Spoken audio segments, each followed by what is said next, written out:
57 முதல் தேர்தல். அன்றிலிருந்து இன்று வரை என்றைக்காவது பலன் சொல்ல திமுக தனியா இருக்கா? அந்த காந்தியை பற்றி 4 நாளைக்கு திமுக ஒரு பெரிய சாக்ரட்டிஸ் பேர ஒருத்தர் பேசியிருக்கிறாரு. ஏய் என்னடா காங்கிரஸ்காரங்க, இந்த மகாத்மா காந்தியை உள்ள படுக்க வச்சது நாங்க தான் பேசினாரா? புரியுதுங்களா? எனக்கு புரியலைங்க. உள்ள படுக்க வச்சாருன்னு நாங்க தான் சொல்றாங்க. என்னன்னு எனக்கு புரியல. உங்களுக்கு புரிஞ்சா சொல்லுங்க. இந்த காமராஜரை இன்றைக்கு அவர்தான் ஊழல்வாதி, அவர் ஆட்சியில் தான் ஊழல் நடந்தது என்று சொல்லுகிற போது அவர்களையும் ஆதரிக்கிறவன் காங்கிரஸ்காரன் என்று சொல்லுகிறவன் வார்த்தையை தவறாக இருந்தாலும் பரவாயில்லை, அவருடைய பிறப்பையே நான் சந்தேகிக்கிறேன். சில சுயநலத்திற்காக தவறுகளை நியாயப்படுத்துவது, சில சுயநலத்திற்காக நியாயத்திற்கு எதிராக அதிகம் பேசுவது, இது அந்த சமூகத்தை, அந்த மாநிலத்தை, அந்த நாட்டை வீழ்ச்சியுறத்தான் செய்யும். அப்படிப்பட்ட தவறை தனி மனிதனாக நீங்கள் எடுத்துக்கொண்டால் இந்த வேலுசாமி செய்ய மாட்டார்.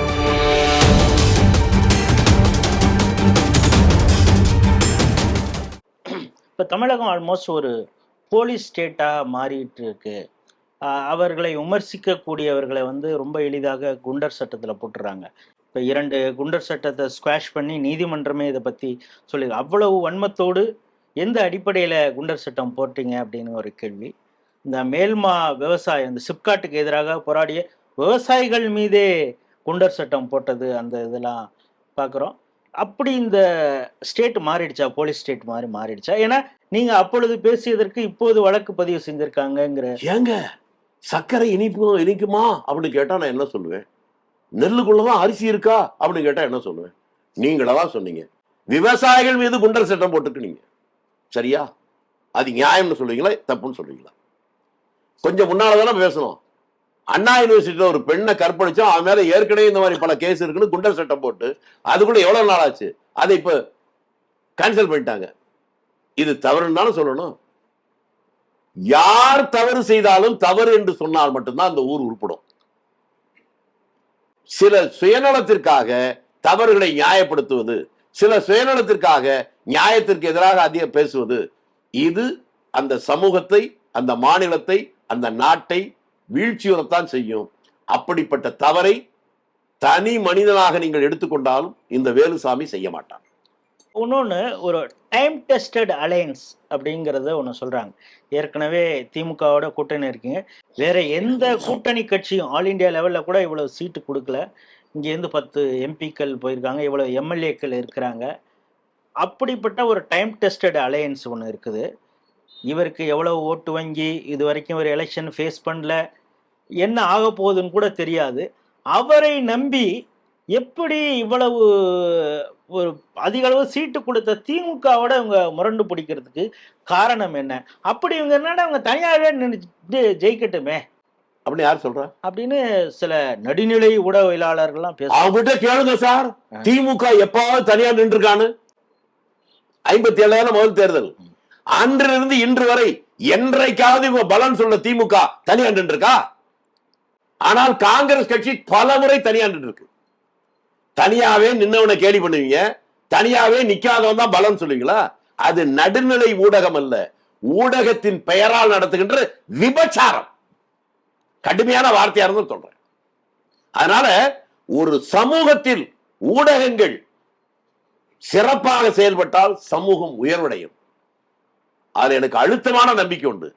மக்களை தெளிவாக சிந்திக்க, அவர்களுக்கு மத்தியிலே நல்ல விஷயங்களை விவாதிக்க தூண்டுவதுதான் ஊடகங்களுடைய கடமை. அப்படித்தான் இருந்தாங்க. நான் பார்த்த அந்த காலத்துல ஒருத்தர் சொன்னா நீங்க ஆச்சரியப்படுவீங்க. திருச்சியில ஒருத்தர் இருந்தார், பேர் சொன்னா கூட அது தப்பா நினைப்பாங்க. வெத்தலைபாக்கு போட்டுட்டே இருப்பார். ஒரு கூட்டம் இருக்குன்னு வச்சுங்க, 10 பேர் பேசுறாங்க, கேட்டுக்கிட்டே இருப்பார், வெத்தலைபாக்கு போட்டு இருப்பார். ஒரு சின்ன பேப்பர் வச்சு கூட குறிச்சுக்கிட்டது இல்லை, சும்மா நடந்தே போவார். 2 வீலர்ல போறது கூட கஷ்டம், வேற யார் கார்லயும் போக மாட்டார். அடுத்த நாள் ரிப்போர்ட் பண்ற போது குறிப்பு எடுத்தவன் போட்டிருக்கிறத கூட சில தப்பு இருக்கும். இவர் ரிப்போர்ட்டிங்ல ஒரு சின்ன தப்பு கூட இருக்காது. அப்படி ஒரு ஊடகவியலா இருந்தாரு. இன்னொருத்தர் எங்க ஊர்லயே இருந்தாரு, அவருக்கு சைக்கிள் கூட ஓட்ட தெரியாது. எங்க போனாலும் நடந்தே ஓடுவாரு, டவுன் பஸ்ல ஓடுவாரு, வேற யாராவது கார்ல கூட்டா கூட போக மாட்டாரு. வறுமையிலும் நேர்மை, யார்கிட்டையும் எதிர்பார்க்கல. இன்னொன்னு உங்களுக்கு தெரியும், குமார் நாராயணன் ஒருத்தன், தமிழ்நாட்டுக்காரன், சயின்டிஸ்ட். தேச விரோத குற்றம் போட்டு இதுல கேரளாவில் உள்ள ஜெயில இருந்தாரா? அங்க இருக்கிற ஒரு சாதாரண ஒருத்தன், சில ஆயிரம் கூட விற்காத ஒரு ஊடகத்துல சரியா சம்பளம் கூட கிடைக்காத, ஒரு செருப்பு கூட சரியா வாங்க முடியாத ஒரு ரிப்போர்ட்டருக்கு அவர் மேல தப்பு இல்லைன்னு நினைக்கிறான். இதற்காக தேடி தேடி தேடி தேடி போய் பல உண்மைகளை கண்டுபிடிச்சு அவன் சொன்னதற்கு பின்னால்தான் அந்த குமார் நாராயணன் விடுதலை செய்யப்பட்டார். அவர் ஒரு சயின்டிஸ்ட். வெளியே வந்தவுடன் அவர்கிட்ட பத்திரிகையாளர் கேட்டாங்க. அப்ப சொன்னாவன், நான் ஒரு தமிழன், தமிழ்நாட்டில் தமிழ், தமிழினம், தமிழ் மொழி என்னென்னமோ பேசுறாங்க, ஒரு ஆள் கூட செய்யாத தவறுக்காக தேச துரோக குற்றம் என் மீது போட்ட போது எனக்காக ஆறுதல் வார்த்தை கூட சொல்லல. கேரளாவில் இருக்கக்கூடிய இந்த நிருபர் யாருன்னு எனக்கு தெரியாது, எனக்கு அவருக்கு எந்த சம்பந்தமும் இல்லை. நான் தவறு செய்யவில்லை, செய்யாதவன் என்கின்ற சந்தேகம், அந்த எண்ணம் வந்த உடனே ஓடோடி போய் ஒவ்வொரு இடத்திலையும் கால்நடையாக போய் உண்மைகளை சேகரித்து சொன்னான்ல, அவனைத்தான் நான் தெய்வமாக நினைக்கிறேன். ஊடகவியலாளர்கள் இப்படி இருக்க வேண்டிய அப்படி இருக்கக்கூடாது. அதுதான் என்னுடைய. இப்ப திமுக கூட்டணி வேண்டாம் அப்படின்னு சொல்றதுக்கு ஒரு 5 காரணங்கள், விஜயோட கூட்டணி வச்சா நல்லா இருக்கும் அப்படின்னு சொல்றதுக்கு ஒரு 5 காரணங்கள் உங்களால் சொல்ல முடியும்? அதிகமே வேணாங்க. காங்கிரஸ் கட்சியுடைய இந்தியா முழுக்க இருக்க, உலகத்திலேயே ஒரு அரசியல் தலைவனுக்கு அதிகமான 100க்கு மேற்பட்ட நாடுகள்ல சிலை இருக்குன்னா காந்தி தானே.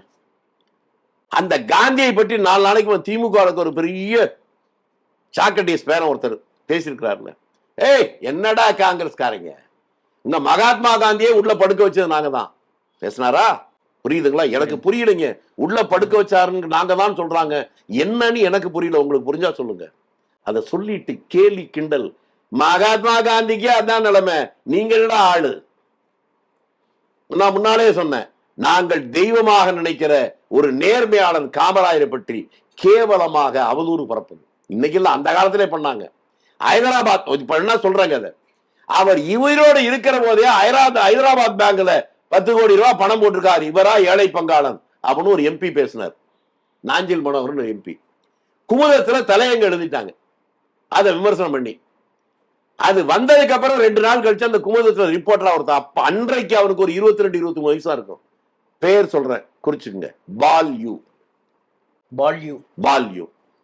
அவர் போறார். போனோடனே தம்பி என்ன இந்த பக்கம்னு கேட்கிறார். திருமலை பிள்ளை வீட்டுக்கு, ஐயா உங்களை தான் பார்க்க வந்தேன். அப்படியா, என்னப்பா? இல்ல ஹைதராபாத் பேங்க்ல 10 கோடி ரூபா, நீ அதை உண்மைன்னு நம்பிதானப்பா பத்திரிகைகள் எழுதுன, எழுதுறதுக்கு முன்னாலே என்கிட்ட வந்து கேட்டிருந்தீங்கன்னா ஒரு நியாயம் இருக்கு. நீ அது உண்மைன்னு எழுதி முடிச்சுட்டு இப்ப வந்து கேட்கிறியே, இது என்னப்பா நியாயங்கிறார். அவர் அவமானத்துல தலை குனிஞ்சிட்டு திரும்புறார். 2 ஸ்டெப் வைக்கிறபோது, தம்பி ஒரு நிமிஷம். அவர் சோர்ந்து போய் திரும்பி பார்க்கிறார். எந்த பேங்க்ல பணம் இருக்குன்னு எனக்கு தெரியல, அது உங்க முதலாளிக்கும் உங்க ஆசிரியருக்கும் தெரிஞ்சிருக்கு, அதனாலதான் எழுதியிருக்காங்க. அவங்ககிட்ட போய் எந்த பேங்க்ல இருக்கோ அந்த பேங்க்ல இருந்து ஒரு வித்ரா ஸ்லிப் எடுத்துட்டு வாங்க, வாங்கிட்டு வா, நான் கையெழுத்து போட்டுக்கிறோம், நீங்களே பணத்தை எடுத்துங்க. அப்படி சொல்லுகின்ற தெம்பு, திராணி, ஆண்மை, நேர்மை இன்னைக்கு எவனுக்கா இருக்கா? இதை யாரோ சொல்ல, அதே பால்யூ பல ஆண்டுகளுக்கு பின்னால வெல்டா ஸ்ட்ரீட்டுக்கு போற போது கடையில எதேச்சியா என்ன பாக்குறாரு. ரொம்ப மரியாதையா பேசுறோம், யாருன்னு எனக்கு தெரியாது, அவருக்கு வயசாயிடுச்சு. அப்புறம் பேசும்போது சொல்றாரு, உங்களை ஏன் தெரியுமா எனக்கு பிடிக்கும், நீங்க காமராஜருடைய ஃபெய்த் ஃபாலோயர், நீங்க அதனால பிடிக்கும்னாரு. என்ன சார் சொல்றீங்க, எனக்கு புரியல. இந்த சம்பவத்தை அவர் சொல்றாரு. அப்படிப்பட்ட அந்த நேர்மையான நீங்க 71 தேர்தல் என்ன போஸ்ட் ஓட்டீங்க? வாடகை வீட்டுல இருந்த காமராஜருடைய வீட்டை படம் எடுத்து போட்டு சோசலிச காவலின் சொகுசு மாளிகை பாரீர் நாடு முழுக்க போஸ்ட் ஓட்டீங்களா?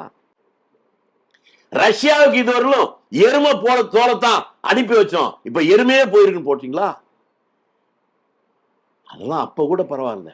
அந்த காமராஜரை இன்றைக்கு அவர்தான் ஊழல்வாதி, அவர் ஆட்சியில் தான் ஊழல் நடந்தது என்று சொல்லுகிற போது அவர்களையும் ஆதரிக்கிறவன் காங்கிரஸ்காரன் என்று சொல்லுகிறவன் வார்த்தையை தவறாக இருந்தாலும் பரவாயில்லை, அவருடைய பிறப்பையே நான் சந்தேகிக்கிறேன். இவ்வளவு பெரிய நேர்மையாளர் அந்த காமராஜ் சேர்த்து வச்ச சொத்து இன்னைக்கு சத்தியமூர்த்தி பவனே இருக்கு. அதுல இருந்து இருக்கிற காமராஜ் ட்ரஸ்ட்ல இருந்து லட்சக்கணக்கான ரூபாய் எடுத்து செலவு பண்ணிட்டு இருக்கீங்க. அந்த சத்தியமூர்த்தி பவன்ல உட்கார்ந்துகிட்டு காமராஜரை பற்றி இழிவாக பேசுகிற போது அதை எதிர்த்து கண்டிக்காத எவனாக இருந்தாலும் மனுஷனே இல்லை. நான் மனுஷன், வெக்க மான சூடு சொன்ன இருக்கு, நான் சோறுதான் திங்கிறேன், அதனால இருக்கிறேன்.